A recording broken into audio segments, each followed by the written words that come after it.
Hello, everybody, and welcome to another episode of Into the 99, where we have 99 cards because Commander is number one.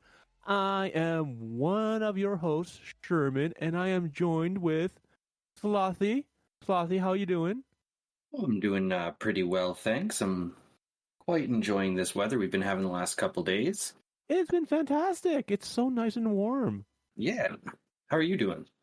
I have energy because I actually had a good sleep last night.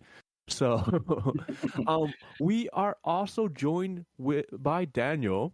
Okay, unfortunately, Daniel is still sick and his voice is gone. So he is producing, but if Daniel can turn on his camera and wave to everyone for the video, I would appreciate that, and I'm sure everyone else will. Yeah, love seeing his beautiful face. Oh, of course, everyone does. All right, so. Today, we are talking about a card that was spoiled, and I looked at it and I'm like, I have to build this now because I have two of these at home. And it is Phelia, Exuberant Sheperd. Okay, and for those who don't know, the commander is a corgi. I have two corgis myself. So I saw this, I'm like, crap, I have to build it. So in this instance, you should just legally pair it with another Phelia. Then you got your two I corgis. I know. And then I could talk to Abyss Proxy and be like, hey, Mhm. here are pictures of my two corgis. Can you just make them into commanders for me? Yeah. So for anyone who wants to get nice proxies, Abyss Proxy Shop, code IT99 gets you, what is it, 15% off? Yeah. Yeah. So as I've mentioned before, I got a playset of, well, not a playset. I got 9 Nazguls for like 26 US from him. When each card is anywhere from like $10 to $20, depending on which version. But, anyways, we are talking about Phelia, and I might as well start it off here. Phelia, Exuberant Sheperd, is 1 and a white for a 2/2 legendary creature dog. It has Flash. When Phelia Exuberant Sheperd attacks, exile up to one target non-land permanent at the beginning of the next end step. Return that card to the battlefield under its owner's control. If it entered under your control, put a +1/+1 counter on Phelia. So Sweet. it's an interesting card because it blinks things on attack, not when it enters the battlefield, which is already interesting. It also targets non-land permanents, so that includes things like artifacts and whatnot.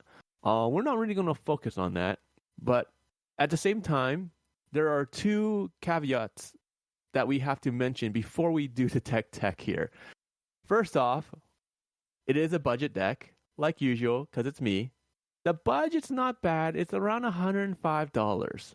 It's not bad. So I couldn't get it under the 100. I probably can, but there's a bunch of things I don't want to cut. Okay, so leave me alone. Second of all, there's two. Well, actually, I guess there's three things to mention. Well, since it's budget, I don't have Delmy and the Mother because both of those are expensive. Yeah, that would be, what, an additional like $50 or something right there? $50-$60 at least. So for two cards, for a 100 card deck, yeah, that's not gonna fly. No. Another thing is, this is not a life gain deck. I know for a fact that most people that see this, like I still wouldn't blink, okay, but I don't have your Soul Warden, I don't have your Soul Attendant, I don't have a Johnny's Welcome, I don't have, Dax's, like all that stuff. There is no life gain in this deck, 0. Okay, because let's face it, we see that often. Yeah, that's So very true. So I decided to try to go for a go wide strategy here. And because of that, once again, budget, I do not have the white cradle hoof. Okay. I don't have the Cathartic Crusade as well because I don't want to do the math. I love math, but I don't want to do the math. So, but let's start off here with the artifacts real quickly. So let's go with. I'll start it off here. So we have Arcane Signet for 2 mana. You tap it, add 1 mana of any color in your commander's color identity. Then we've got the Commander's Sphere. 3 mana. You can tap to add 1 mana of any color in your commander's color identity and sacrifice it to draw a card. Yeah. So we're still playing with a few staples here because we are mono white. We kind of need that help. All right. The next one we have is Decanter of Endless Water for 3 mana. You have no maximum hand size. And you tap it to add 1 mana of any color. Phenomenal card. Then we've got our Genesis Chamber. 2 mana. Whenever a non-token creature enters the battlefield, if Genesis Chamber is untapped, that creature's controller creates a 1/1 colorless mirror artifact creature token. This card is going to do work. A lot of work for you because we have other creatures. They're going to blink. So that one blinks another one, that blinks another one, that blinks another one. So this can make you quite a few mirrors.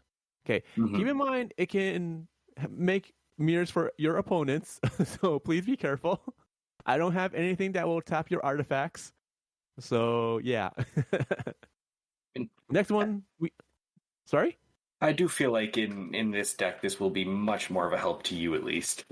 Yeah, because like we're more focused on it, right? So we don't care if your opponents have 1 or 2 creatures from the Genesis Chamber, but if you're also facing a Netherblink deck, which can happen, they may go off. You might have to destroy your own Genesis Chamber here. You might realize you're in trouble. Yeah. Next card we have is Heraldic Banner for 3 mana. As it enters the battlefield, you choose a color. Creatures you control of the chosen color get +1/+0, and you can tap it to add 1 mana of the chosen color. So obviously, we're gonna choose white. Wait, you are? Oh, we could choose purple. Or the colors of the rainbow, Skittles, yay! Not a product placement. Sorry. Next one we've got here is a Daniel classic. We've got our Howling Mine. 2 mana. At the beginning of each player's draw step, if Howling Mine is untapped, that player draws an additional card. I had to throw it in. For the man that is sick, that's producing this right now for us. I had to throw it in. Shout out to you, Daniel. So the next one is I think it's a fun card. It is Mace of the Valiant for 2 and a white. It is an artifact equipment. Equipped creature gets +1/+1 for each charge counter on the mace and has vigilance. Whenever a creature enters the battlefield under your control, put a charge counter on the mace. And it has a equip cost of 3. Now, the key thing is, it's any creature. We don't care if it's token or non-token. We're going to have a lot of creatures, hopefully. Yeah, I feel like this card's going to be a problem really quickly. We'll be right back. Ever thought modern video games should be more interesting? At the Gaming Blender, we take randomized genres, mechanics, and make a new game every episode. I've added permadeath. We have a survival game of a hardcore simulation, which could be House Flipper, and with the permadeath of XCOM. Then that all has to be an action adventure. Yes. Oh dear. Yes. And sometimes it doesn't quite work. And you have a construction off over the course of the narrative. A construction off. The way we can do this is that we ditch your idea entirely. Check out the Gaming Blender on all your favourite podcast platforms now. I love this card because it's so underwhelming when you first look at it. I'm like, I don't care about it. A lot of people kind of like looked at this because I think it came out during one of the D&D set, the first one, I think. I can't remember. It originally came out in Throne of Eldraine. Oh, Throne. Okay. Way off there. But you know what? Like, I saw this card and like my mind just raced thinking like, okay, what can I abuse this with? And I always try to find a way to abuse this. And it fits really well in this deck. So I'm excited about this. Like, it just makes any of your creatures a powerhouse. It doesn't matter. So. Oh, yeah, absolutely. Next one we've got is Marble Diamond, 2 mana. It enters the battlefield tapped, and you can tap it for white. Yeah, we need that ramp along with the next one, which is a Mind Stone for 2 mana. You tap it, add a colorless mana, or you can tap one and tap it, sacrifice the Mind Stone, draw a card, which is also nice because we kind of need that card draw too, sort of like with the Commander Sphere. Mm-hmm. Then we've got a card that I was 100% expecting to be in here. We've got our Panharmonicon. 4 mana. If an artifact or creature entering the battlefield causes a triggered ability of a permanent you control to trigger, it triggers an additional time. Yeah. Thanks to the new Fallout set, Panharmonicon is cheaper. So it kind of fits in my budget. And therefore, it is in here. Okay. Like, it's like $4, but, like, you can probably find it for cheaper. You never know. Okay. Yeah. Compared to when Panharmonicon first came out and, like, the iterations that have followed after that, it was anywhere from $10 to $20. So having that reprint and dropping the price to $4 makes a huge difference here, especially for the budget. Yeah, absolutely. The next one we have here is your classic Soul Ring for 1 mana. You tap it to add 2 colorless. Then there's Temple Bell, 3 mana. Tap to have each player draw a card. Very, very fun political card. Seriously. Use it for politics. We have the next one. That is a Thought Vessel for 2 mana. You have no maximum hand size, and you tap it for colorless mana. And the final artifact is Trailblazer's Boots. 2 mana. Equipped creature has non-basic land walk and equip for 2. Yeah. So we want to make sure that we can attack with our commander. And we want to make sure that it cannot be blocked, or we can save it, or something along those lines. Trailblazer's Boots helps a lot, especially with the Mace of the Valiant on something. Mm-hmm. Okay, it doesn't have to be our commander. It can be on something else, but at the same time, we want that unblockable damage, right? Yeah, no kidding. And it also helps that it was reprinted in the commander set for Thunder Junction for the Olivia. Mm-hmm. So in a past episode, I know Slothy said, hey, he would give me one, but I declined. So, but because of that, we can't, since it was reprinted, we can find it a lot easier now. So we do appreciate that, Wizards. But let's jump into creatures here. Sure. So creatures is going to be the bulk of the fun, in a sense. Okay, so let's start off here. We have Abdel, Adrian, Gorgon's Ward for 4 and a... Oh man, that's such a mouthful. For 4 and a white, legendary creature, human warrior, 4/4. When Abdel enters the battlefield, exile any number of non-land permanents you control until Abdel leaves the battlefield. Create a 1/1 white soldier creature token for each permanent exiled this way. Now, keep in mind, we can also do this for our tokens. So if we lose our tokens, not a big deal, because most of our tokens are going to be 1/1s. Mm-hmm. So, yeah, and we just want that creature generation. That's all we really care about. Yeah. Like, I had an Abdel deck probably like a year and a half ago, maybe 2 years ago. It was so much fun to play with. Yeah, and that's the thing. Like, a lot of people do have fun with this commander, so we're just throwing it into the 9/9 here. Yeah. Then we've got the Angel of Condemnation, 2 double white for a 3/3 angel with flying and vigilance. 2 and a white and tap to exile another target creature. Return that card to the battlefield under its owner's control at the beginning of the next end step. Or 2 and a white and tap to exert Angel of Condemnation. Exile another target creature until Angel of Condemnation leaves the battlefield. Yeah, so this is a slow card. Okay, I know that for a fact. It is a slow card. However, it is just a blink on a stick that you can use again and again and again. Okay, So I'm like, you know what? Sacrificing the speed, I'm fine with that. Like, this is a slower deck. It's not going to go off on turn 3, turn 4. Maybe turn 5, turn 6, once you have a little bit of setup, it might start to go off, but this is a slower deck. Okay, so because of that, throwing in this angel is not a big deal. The next card is something that makes people angry at you, is Angel of the Ruins for 5 double white. Artifact creature angel, flying, 5/7. When Angel of the Ruins enters the battlefield, exile up to 2 target artifacts and or enchantments, and it has plain cycle of 2. You're mean. So, I like that. yeah, it's a little mean. It's funny because like already like you can kind of see like it can get out of hand. Like this deck can kind of get out of hand. It is kind of mean. But Slothy, go take a look at the assault meter. Tell me what is that? Your salt sum is currently at 27.11, which is 7. well below the average. And I Yeah. feel like, knowing you, a lot of that's going to be just from cards that people don't play.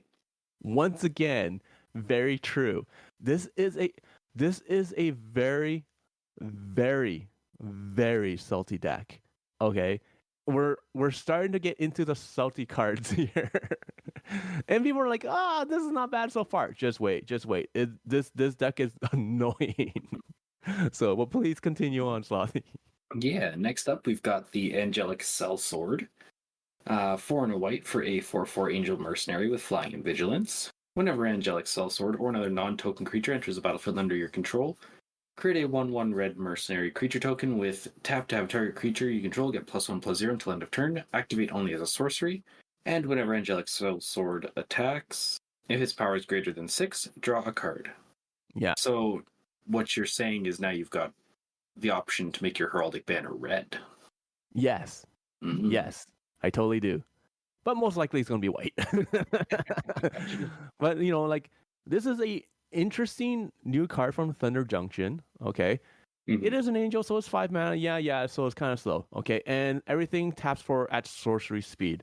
Not a big deal, okay? Especially, once again, if you go with one Voltron creature and throw it into someone's face, and it's unblockable, you don't care. No, that's not a big deal. It's not a big deal. All right, so we have another staple here for next card. It's going to be Burnished Heart, just because we're in white. We need more help here. Okay, for 3 mana, it's an artifact creature Elk for 2/2. You can tap 3 mana and you sacrifice the Burnished Heart. Search your library for up to 2 basic land and put them in the battlefield tapped. Then shuffle. Yep, it's a good card. Then we've got the Cataclysmic Gearhulk, 3 double white for a 4/5 artifact creature construct with Vigilance. When it enters the battlefield, each player chooses an artifact, creature, enchantment, and a planeswalker from among the non-land permanents they control and sacrifices the rest. We're in the Blink deck. Mm-hmm. Mm-hmm. Well, so here's another salty card. If you recall from an earlier episode, Daniel mentioned this. It's like, this is one of the saltiest cards or like the meanest cards to be in a Blink deck. Well, here we go. Once again, shout out to Daniel, who's producing this for us. Love ya. Please don't hate me. And since we are going to generate a bunch of tokens and whatnot, we kind of want to use them from time to time, either going wide to attack or sort of like with the Angelic Sellsword, the mercenaries. Mm-hmm. We want to use their tap ability. So we have Crashing Drawbridge for 2 mana. Artifact creature wall. It's a 0/4. It has Defender, but you can tap it to give creatures you control haste until end of turn. So, yeah, if the Sellsword bounces back and forth, and we get other creatures, and we get those mercenaries, we can use them. If we use Abdel and remove, like, get rid of a bunch of stuff, and then get a bunch of 1/1s and swing wide, we can give them haste, all that stuff. So we need a haste here. Yeah. The next one we've got is Fiend Hunter, 1 double white for a 1/3 human cleric. When it enters the battlefield, you may exile another target creature, and when it leaves the battlefield, return the exiled card to the battlefield under its owner's control. Once again, we just have these creatures in that have the blink ability, so they can blink, with another creature, which blinks another creature, which blinks another creature. So the next one we have here is Flicker Wisp for 1 double white. It's an elemental that's a 3/1, has flying. When Flicker Wisp enters the battlefield, exile another target permanent. Return that card to the battlefield under its owner's control at the beginning of the next end step. So a little bit slower, but still nice. Yeah, does what you want it to do. Exactly. Then we've got Core Cartographer. 3 and a white for a 2/2 Core Scout. When it enters the battlefield, you may search your library for a Plains card, put on the battlefield tapped, and then shuffle. Just a nice ramp on a body there that you can blink and continually get some lands when you need them. Exactly. Like we need that extra mana. Like I said, this is a slow deck. Okay. Since it's slow, we need a lot of help. White is like, I know Wizards is helping White a lot with card draw and ramping and everything, but at the same time, like we still want that help, and this is budget, so I don't have the Smothering Tithe, I don't have the S%, no, I don't have any of those fancy cards, okay? So, like, this is 35 cents. Come on, give me a break. Yeah. 35 Okay. cents is better than $20. Exactly. So, we finally come into, I think this is the most expensive card in the deck. That's Lauren of the Third Path for 2 in white. Legendary creature, Human Artificer for 2 in 1. Or sorry, it's a 2/1. Blah. It has Vigilance, and when Lauren enters the battlefield, destroy up to 1 target artifact or enchantment. Fun times. We can also tap it, and you and target opponent each draw a card. Politics. I love politics. You guys know that. Yeah, this is kind of just a cheaper version of your Angel of the Ruins. Exactly. So, and like I said, this is the most expensive card most likely in this deck for at $5. It's not bad. Not bad at all. Next one we've got here is Mage's Attendant, which does give another option to the Heraldic Banner. 2 in a white for a 3/2 cat rogue. When it enters the battlefield, create a 1/1 blue wizard creature token with pay 1, sacrifice it, counter target non-creature spell unless its controller pays 1. It's very annoying. It's very annoying. Okay, when you can sacrifice a creature to counter target spell unless non-creature spell, unless the controller pays 1. That's so annoying.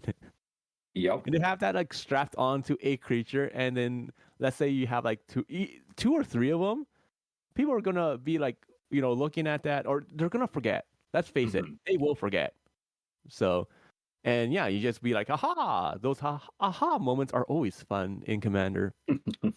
The next card we have is Mangara the Diplomat for 3 in a white. Legendary creature, Human Cleric. It's the 2/4. Has lifelink. Whenever an opponent attacks with creatures, if 2 or more of those creatures are attacking you and or planeswalkers you control, you draw a card. Whenever an opponent casts their second spell each turn, you draw a card. We need that card draw. We want that card draw. We need that card draw.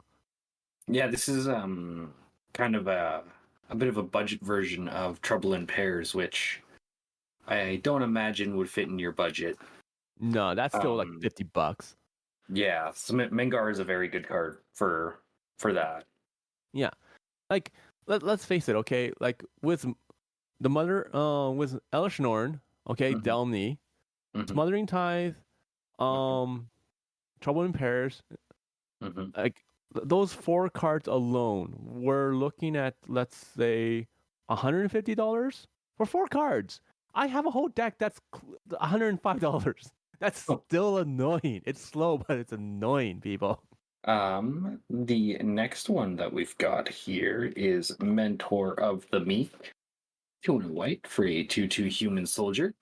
Whenever another creature with power 2 or less enters the battlefield under your control, you may pay 1, and if you do, you draw a card. Yep. You gotta have it. So good. Next one is a Restoration Angel for 3 in a white. It's a angel that's a 3/4. Flash flying. When the angel enters the battlefield, you may exile target non-angel creature you control. Then return that card to the battlefield under your control. Key thing here is flash. So, because that will help us probably protect something or do it on like the end step before your turn. So you have like a bunch of creatures, hopefully, that can swing in and attack, all that jazz. Yeah. Sorry, I'm just looking at something here. Okay. Any questions? Nope. Hey, go. Next up, we've got the Reverent Hoplite, 4 in a white for a 1/2 human soldier. When it enters the battlefield, create a number of 1/1 white human soldier creature tokens equal to your devotion to white. Yeah. And then our fun card. But once again, 5 mana. Like I said, slow deck, but that's okay, because we're just going to go for value here. Yeah, we get there. Exactly. On the next card here we have is Rumor Gatherer for 1 double white. It's an elf wizard. That's a 2/1. It has Alliance. Whenever another creature enters the battlefield under your control, you scry 1. If this is the second time this ability has resolved this turn, you draw a card instead. So, easy scry card draw. We're going through our deck as fast as we can to get the stuff that we need. Yeah, exactly. Then we've got the Solemn Simulacrum. 4 mana for a 2/2 artifact creature golem. When it enters the battlefield, you may search your library for a basic land card, put it on the battlefield tapped, and then shuffle. And when it dies, you may draw a card. You know it, you love gotta it. have it. So, ramp, you know how it goes. All right, we have your classic Sun Titan for 4 double white. It's a giant. It's a 6/6. Vigilance. Whenever Sun Titan enters the battlefield or attacks, you may return target permanent card with mana value 3 or less from your graveyard to the battlefield. This does matter. We do have stuff that's 3 or less, and they do get destroyed. So this does matter. And then we've got the Suspicious Bookcase. 2 mana for a 0/4 artifact creature wall with Defender. You can pay 3 and tap it to have target creature can't be blocked this turn. Yep. We need that unblockable once again. So, and you know what? I love this card. I just love it. That's fair. It's one you don't really see too much in decks in general. Yeah, because most people will use like access tunnel? Yeah, and like the Rogue's Passage. Shout out to our boys. Yeah, Access Tunnel, Rogue's Passage, Aqueous Form. Exactly. So the last creature we have here is Welcoming Vampire for 2 and white. It's a vampire. That's 2/3. It has flying. Whenever one or more other creatures with power 2 or less enter the battlefield under your control, you draw a card. This ability triggers only once each turn. That's annoying, but at the same time, it's still card draw. Yeah. One extra card draw a turn is better than no extra card draws a turn.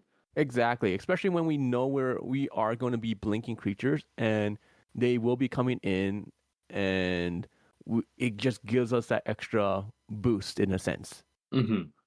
So, but that's all the creatures. So you can see so far, artifact and creatures, not so bad. Enchantments we will jump into here next.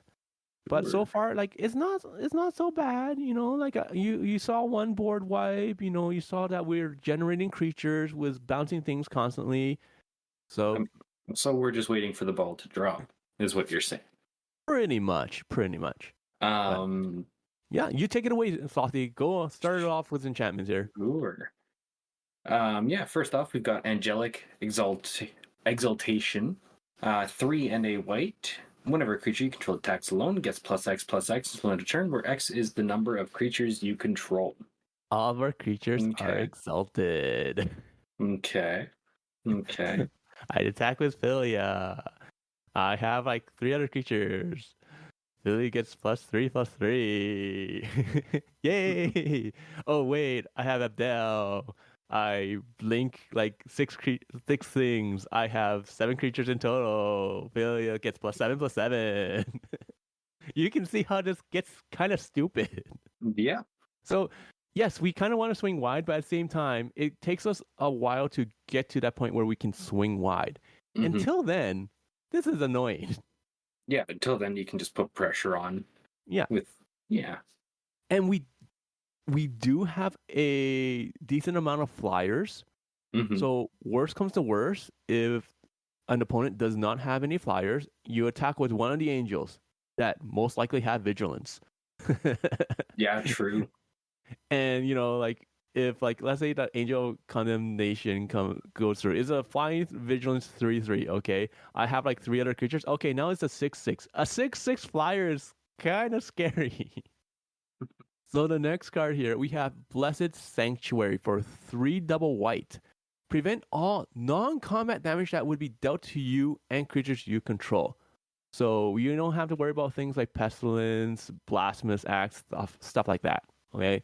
And whenever a non-token creature enters the battlefield under your control, create a 2/2 white unicorn creature token.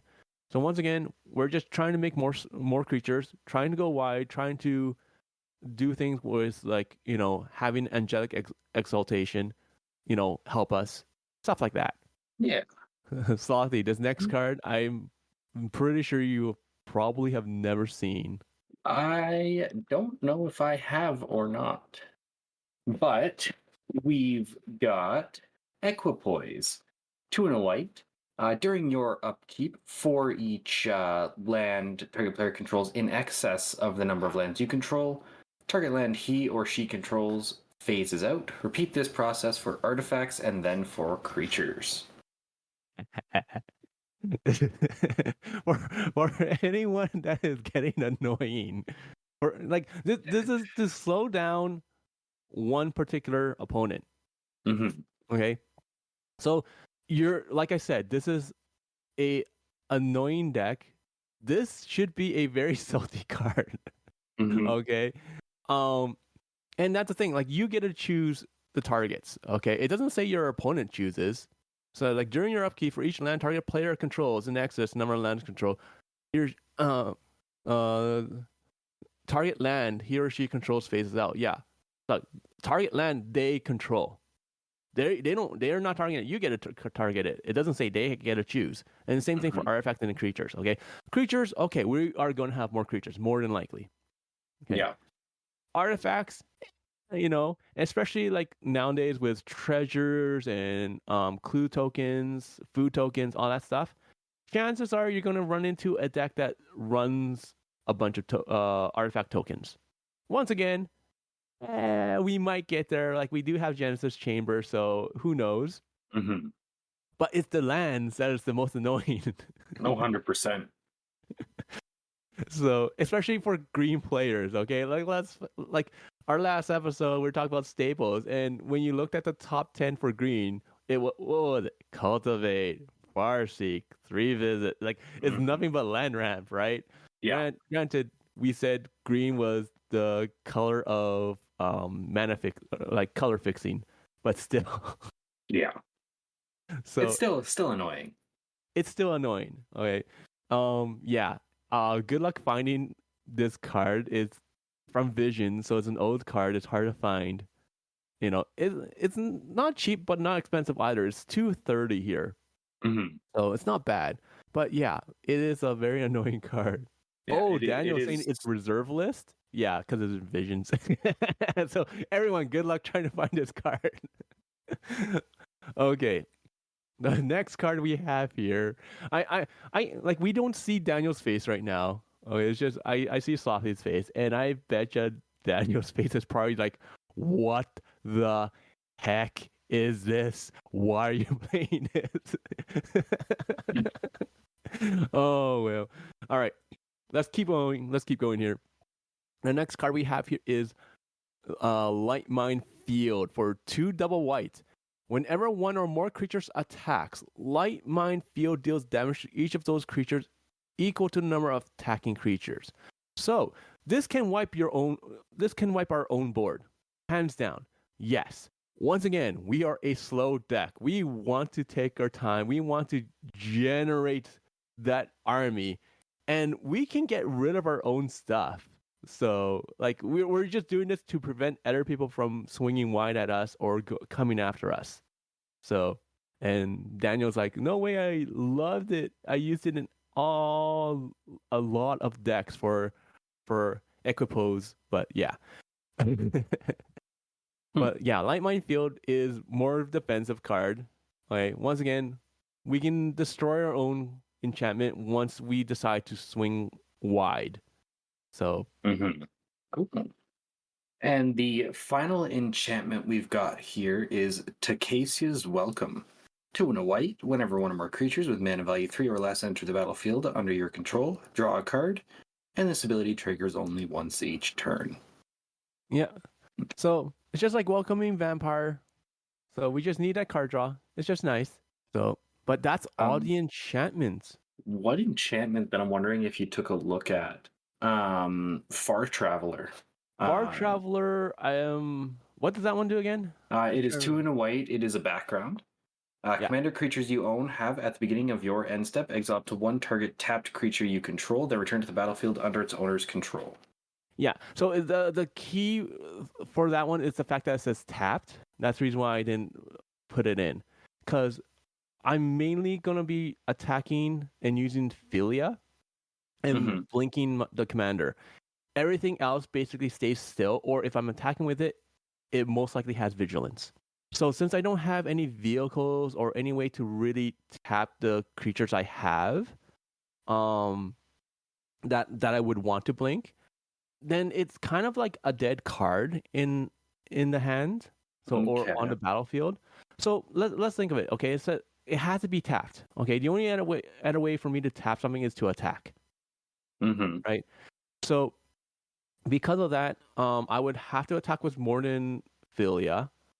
Right, and like if I don't do that, and like I have creatures with vigilance, so I would have to find a way to tap them.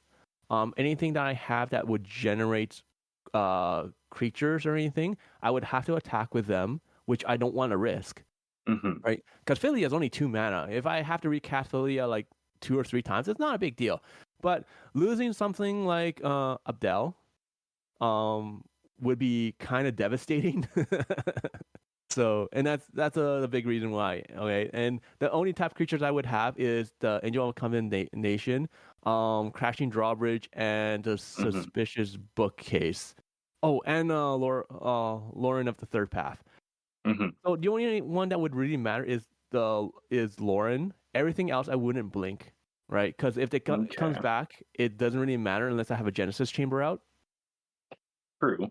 Yeah, Genesis Chamber or blinking Abdel, but yeah. So and then like I can use it to blink my commander, but then like I run the risk of losing the 1/1 counters, and which is not a big deal. In all honesty, like we're still gonna blink our commander regardless. But other than that, like it has to survive. Yeah. Right. And since we're attacking with it, chances are it's not gonna survive. Okay. So, and that's the reason why. Okay, fair enough. Yeah. All right. So we got 3 more categories here. We have instants, lands, and sorceries. So we are going to jump into instants here because instants we have the most of the 3. Well, we have more lands than instants, but instants we'll talk about longer. So let's jump into instants here. Now, as you can expect, instants, we will have a lot of blink cards here. All right. So the first one we have will be Acrobatic Maneuver for 2 and a white. Exile target creature you control, then return that card to the battlefield under its owner's control, and you draw a card. Okay. Then we've got Brought Back, 2 white. Choose up to 2 target permanent cards in your graveyard that were put there from the battlefield this turn. Return them to the battlefield tapped. Yeah. So, great card, especially since our commander is going to go jump in, attack, probably die. We can bring it back. So, and this includes some lands if they get destroyed or we sack them for some certain reasons, whatnot. Okay, so gets your like Commander Sphere and whatnot back as well. Exactly, stuff like that. So it is quite useful. The next card we have here is going to be a Cloud Shift for 1 white mana. Exile target creature you control, then return that card to the battlefield under your control. Nice, simple, blink. Nice and easy. Then we've got Cosmic Intervention, 3 and a white. If a permanent will be put into a graveyard from the battlefield this turn, exile it instead, then return it to the battlefield under its owner's control at the beginning of the next end step, and it has Foretell for 1 and a white. Yeah, great card. Yeah. So just blinking our whole board if need be. And yeah, well, not really blinking, but like if they die. The next card we have here is a pet card. Okay, it's going to be Dawn Charm for 1 and a white. You get to choose one of the 3. Okay, you can either prevent all combat damage that would be dealt this turn, so you get a fog. You can regenerate target creature, most likely our commander, and you can counter target spell that targets you. So, which doesn't happen too often, I will admit. the most likely thing you're gonna do is either prevent all combat damage or regenerate target creature. 100%. Yeah. But that counter spell, that white counter spell, sometimes you just pull that out and people are just like, what? So yeah. Anyways. Yeah. The next one we've got is Disenchant, 1 and a white, destroy target artifact or enchantment. Yep. Classic. Gotta have some removal. Yeah. Next one we have is Eerie Interlude for 2 and a white. Okay, exile any number of cards, exile any number of target creatures you control. Return those cards to the battlefield under their owner's control at the beginning of the next end step. Yeah, gotta have it. Yeah. Oh wait, Daniel's pointing out something real quickly here for the disenchant I have here. He's like, the flavor text on disenchant. The flavor text here says 1 down, several thousand more to go. That's totally like this deck, just because we're generating. We're trying to generate all the creatures and creature tokens and whatnot. So, sorry, I just had to point that out because Daniel's typing it in the chat. So, next one we've got here is Ephemerate, single white, exile target creature you control, then return it to the battlefield under its owner's control, and it has Rebound. I love this card. I love it. Yeah, it's so good. It's another staple in these kind of decks. Exactly. Or probably the staple in these kind of decks. Yeah, it is most likely the staple for any kind of blink deck. It's like 1 white, one single white, and you get to do it twice. Why not? The next card we have here is Flicker of Fate for 1 and a white. Exile target creature or enchantment, then return it to the battlefield under its owner's control. Yeah. Then there's the Generous Gift, 2 and a white. Destroy target permanent. Its controller creates a 3/3 green elephant creature token. Yep. Once again, I'm probably going to use this for land destruction. That is a mighty fine triumph you've got there. It'd be a shame if it turned into a 3/3. Yeah. Oh, that Or because I've mentioned it for all the other colors I've seen, destroy your own permanent. Now you've got green for Heraldic Banner. That's true. That's true. Oh, you know what? I probably could. No, I don't have anything that would make something that's black. I was thinking of the one card with the alternate win, where if you had like the 5 different colors. Yeah. So I can't remember what it's called now. Anyways, I'm diverging here. I'm going on a tangent. So the next card here is one of the new cards from Thunder Junction.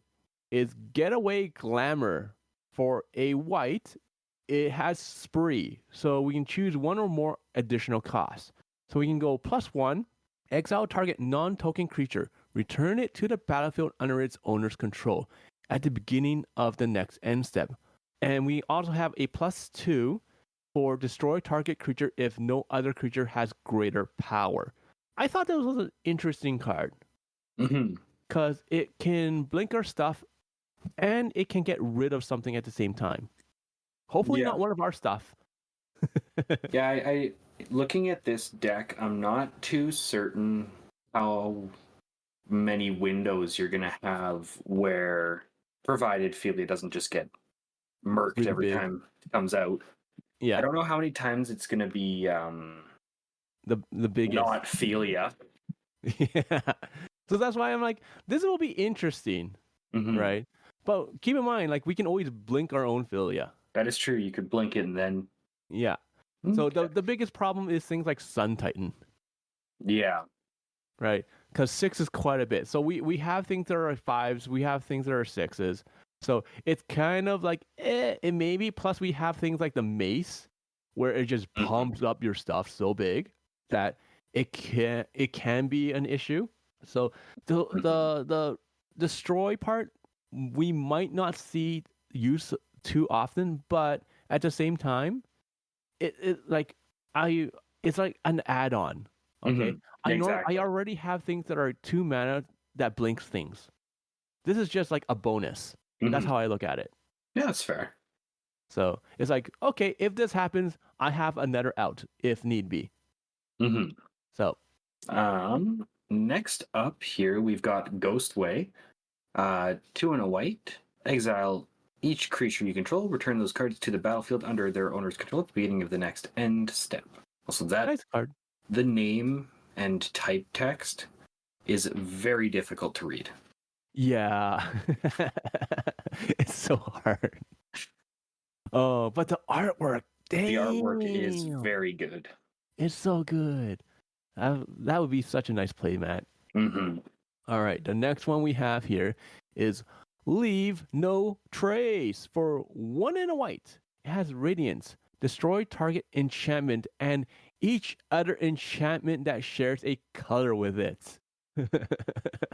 So Yeah. we're mono white. We don't care. We have 5 enchantments. We don't care. We really don't care. Next up, we've got one of the sneakier ramp pieces in white.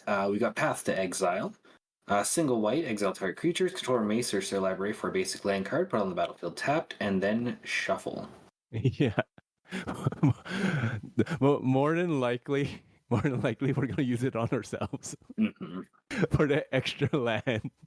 I kid you not. It helps. It helps 100%. a lot.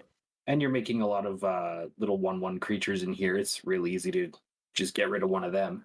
Exactly. Like I was tempted to put in Settle the Wreckage for when we have like 1/1s to like attack and just throw in and just grab a bunch of lands, you know.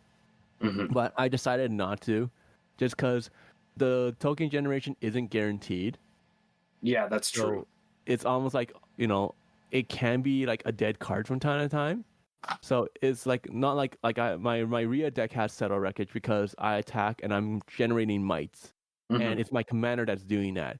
In here, it's not like I have to search for, or not really search for, but like hope I draw into the creatures that generate tokens. So, you know, that's the reason why I didn't do that. But Path to Exile does help with that. So yeah. And the next card we have here is some Master's End, which is probably happening to a lot of people right now because summertime's coming up. So it's 3 and white. Exile any number of target creatures and or planeswalkers you control. At the beginning of the next end step, return each of them to the battlefield under its owner's control. Each of them enters the battlefield with an additional +1/+1 counter on it if it's a creature, and an additional loyalty counter on it if it's a planeswalker. Yeah. So, once again, any number, we don't care. So, most likely we're just going to choose the ones that actually come back, not our tokens. Yep. That might be a good idea. Might be. You know what? For my next play, I'm going to exile all of my tokens. But they don't come back. Did I stutter?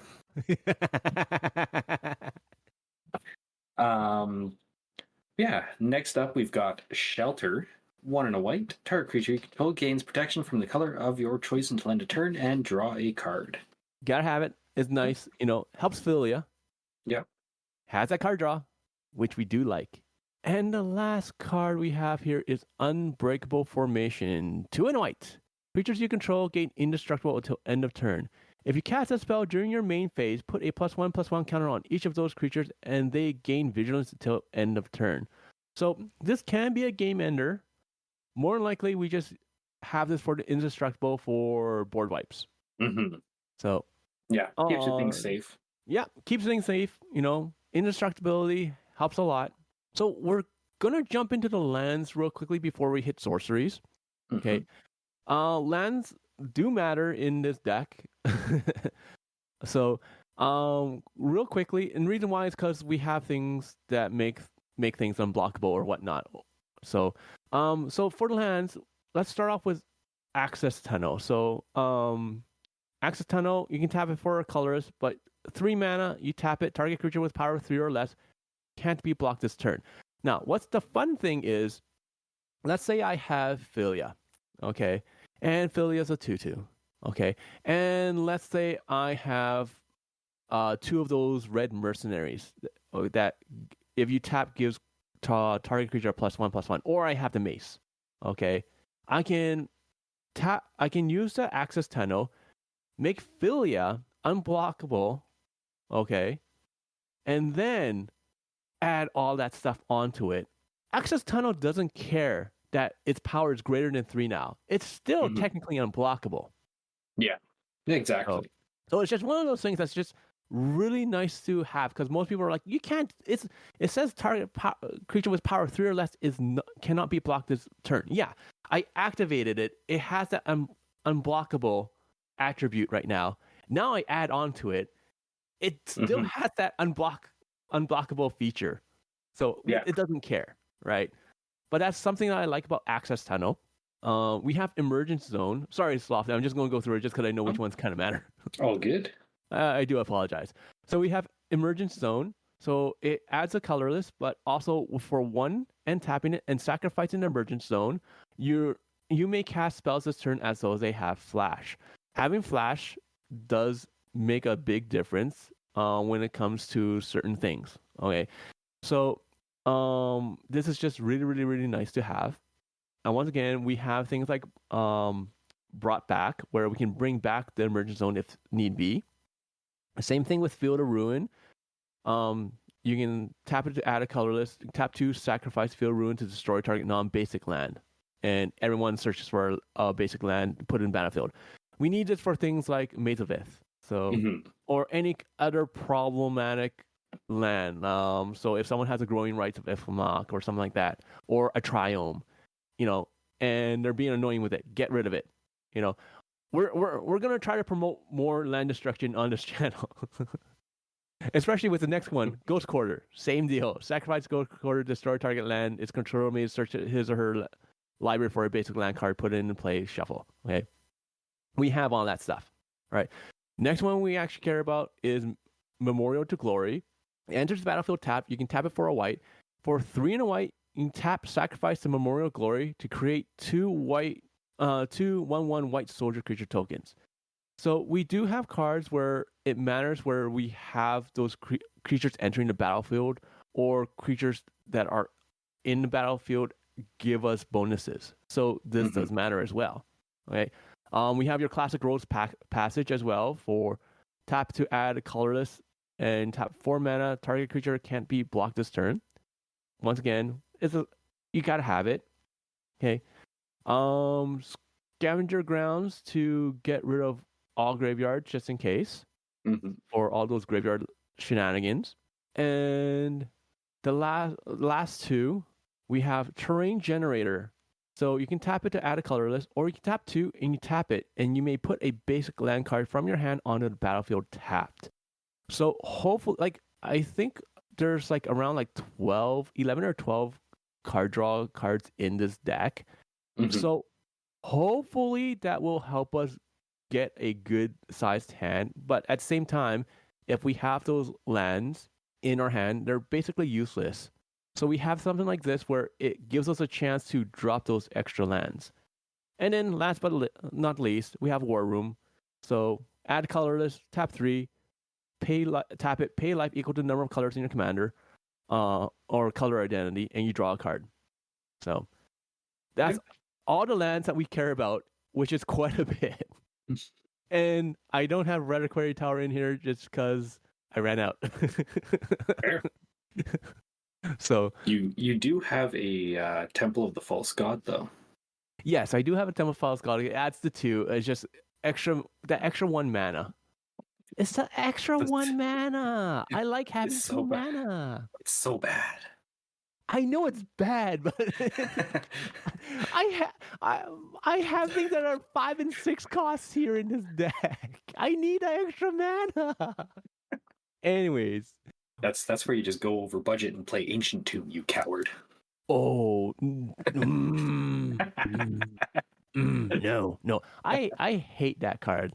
I hate that card so much. Fair.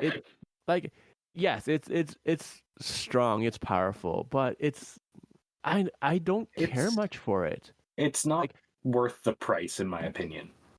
Exactly, that's the key thing. Okay, it's not worth the price. If it was, let's say, $5, okay, fine. Then it's more people can access it, more people can play with it. Fine, okay. Yeah. But as we tend to say on this channel, we don't want to play against people's wallets. We want to play against their ideas. Exactly. Right? And yeah, my decks tend to be budget, but at the same time, like, it's not about the budget, it's about the idea that I have, right?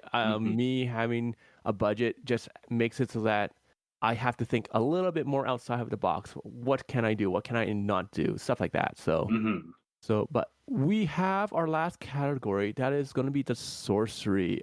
Since I did the lands and I talked like a crazy, Slothy, may you please take the first card? Sure. Yeah. First sorcery we got is Another Round. XX 2 and white. Exile any number of creatures you control. They return to the battlefield under their owner's control. Then repeat this process X more times. This is one of the new Thunder Junction ones that I was really excited about. This one, it's such a cool card. It's so interesting, especially since, like, once again, we're a Blink deck. So, yeah, it's like things just gonna snowball.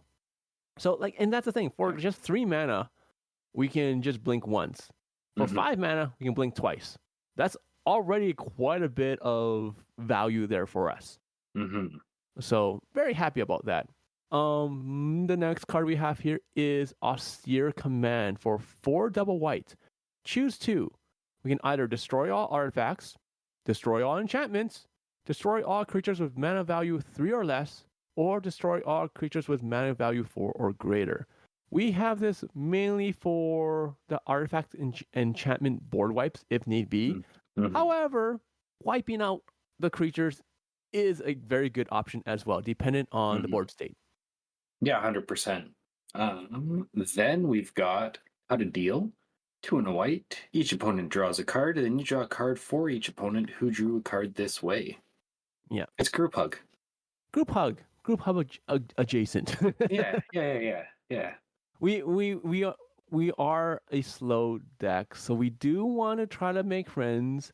We do want to try to make it so that, like, we get our key pieces out on a battlefield, not really touch anyone else's things, and do things like, we have the Temple Bell, we have the Howling Mine. So Cut a Deal just helps us a little bit more when it comes to making deals. So same thing with Lauren of the Third Path. Okay, yes, it enters the battlefield, it destroys something. Okay, but at the same time, you can be like, okay, I'm just gonna get rid of that clue token or that treasure, just so that we can all start kind of drawing cards here, and most people are gonna be okay with that. Yeah. So the next card is not so Group Hug. It's for 3 and triple white. It is going to be for Hour of Revelation. This spell costs 3 less to cast if there are 10 or more non-land permanents on a battlefield. We're playing Commander. This is going to be easy. Destroy all non-land permanents. For 3 mana, we get a board wipe. Nice. Oh no, we have a bunch of things that exile our stuff and bring them back during the next end step. Oh no. Oh darn. Oh darn it, shoot. Oops. I didn't see that coming. Next one we've got here is Secret Rendezvous. 1 double white. You and target opponent each draw 3 cards. We're Group Hug. Yeah, Group Hug. Just ignore the Hour of Revelation for a second. We're Group Hug. Yeah. You can Hour of Revelation for 3 mana and then use the extra 3 mana that you saved on Hour of Revelation to give one of your opponents 3 cards. Exactly. And maybe those 3 cards are all creature cards that they need. But unfortunately, the next card kind of hurts them for that because it's going to be single combat for 3 double white. Each player chooses a creature or planeswalker they control, then sacrifices the rest. Players can't cast creatures or planeswalker spells until the end of your next turn. I like it. Once again, we're blinking. We don't care. Yeah. The penultimate card we've got here is Slaughter the Strong. 1 double white. Each player chooses any number of creatures they control with total power 4 or less, and sacrifices all other creatures they control. Once again, we're trying to find ways around indestructibility. Right. So single combat, Slaughter is strong. They help us with that because you need to sacrifice. Okay. Along with our very last card, our very last sorcery here, it's going to be Tragic Arrogance for 3 double white. For each player, you choose from among the permanents that player controls an artifact, a creature, an enchantment, and a planeswalker. Then each player sacrifices all other non-land permanents they control.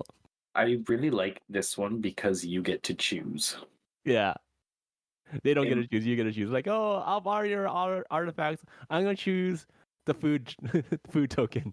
Hey, you can keep your food token, your 1/1 soldier. Yeah, you can keep your wicked roll token on that 1/1 soldier. And I don't know, Tybalt the Fiend Blooded you can keep. Yeah. It's such a good card, such a fun card. Well, not a fun card, but fun card. So that is the deck. Once again, after seeing and hearing all of that, the salt summary for this is 27. Yeah, I think that's it fine. should not be a 27. It should not be a 27. But oh, excuse me. Ooh. Once again, we are all still sick. Mm-hmm. But overall, like I said, this deck is slow. So we're gonna start off trying to be friends with everyone. Trying. Keywords try, because the second time you bring out this deck and everybody sees it and recognizes it, they're just gonna come after you. I mean, you've got the goodest girl in the command zone that they can all look at. Yeah, exactly. So, but yeah, like, what are your thoughts, Slothy? I quite enjoy it. I'm a big fan of Blink style decks. Very mean with your sorcery sections, especially here. Yeah, no, I really, really like it. I like that you've got ways to protect your stuff. Be it through blinking it or things like Unbreakable Formation, Dawn Charm, Cosmic Intervention, even. I like that it's pretty resilient, and yeah, I'm looking forward to playing against it. Yeah, I appreciate it. Like, I'm looking forward to playing this. In all honesty, like, I might ramp it up a little bit here and there, you know, and just because, like, trying out this deck, playing around with it, you know, it gets you like addicted to, you know, like the style, like blink. Like, I have blink decks. Everyone has played a blink deck or has played against blink deck, and most of the time we tend to see the same things where, like, you know, they blink and they bring in lands, or they're life gaining because the creature's coming in, you know. And truth be told, this is not far off. I am going wide. Yeah. 100%. The only difference is I'm trying to abuse the fact that I have a bunch of creatures coming in to make other things big, you know, instead of doing the life gain shenanigans. And I'm gonna board wipe because I like to board wipe. Okay, I like resetting the board because people get out of hand, and I don't know about you. In some of the player groups I play with, you know, like Daniel is an example. Like, he's getting better, but he says, he tends not to put in interaction. He tends not to put in those cards, right? Yeah. I, on the other hand, I am the problem. Because when it comes down to it, if Daniel's worried about something, like a player like answering his stuff, he's gonna target me.